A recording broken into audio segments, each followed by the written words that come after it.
Hi there. Good morning, sweet peeps. Look a little crazy here, but I just wanted to take a minute and show you a quick little DIY video on how to paint lettering on a piece of barnwood.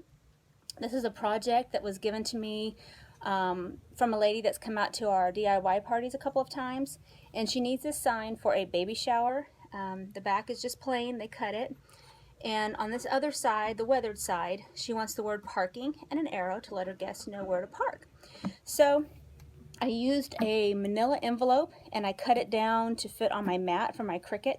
There's several ways to do stencils, but this is just one way that I like to do. I cut it out and then I use the letters. I use spray adhesive, temporary, and I put on the back of it and then put the letters down where I want it to be.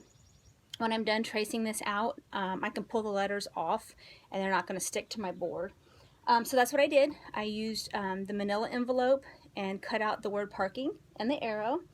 Then I mixed up some paint. I love this little company.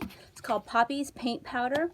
And what I love about them is you can take any paint that you have, latex, water-based paint, and you can mix it with this chalk powder, and instead of buying a whole quart of paint and being committed to that color, whether you like it or not, you can find any color you want. You can mix up a bunch of colors to find the one you want, but mix in this powder and some water, and it's the best chalk paint ever. It's not chalkboard paint, but chalk paint, and I love chalk paint. It dries faster.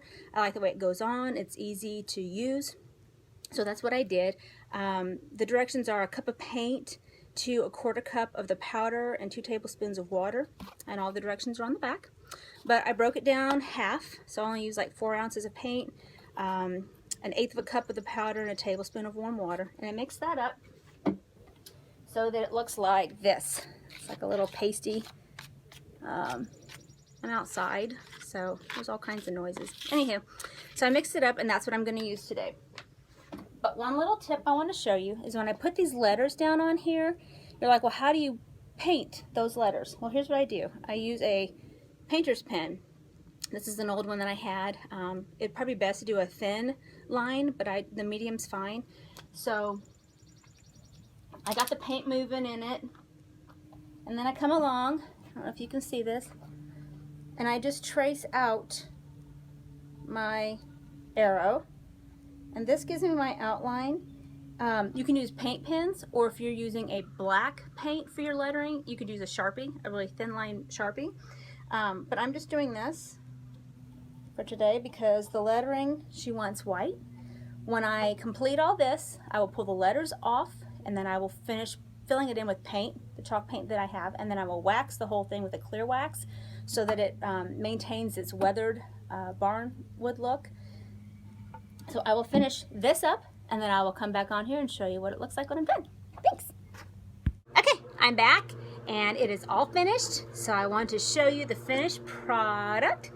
I finished painting it, then I applied a clear wax on it so that I did not change the way that it looks, the weathered barn look, as you can see.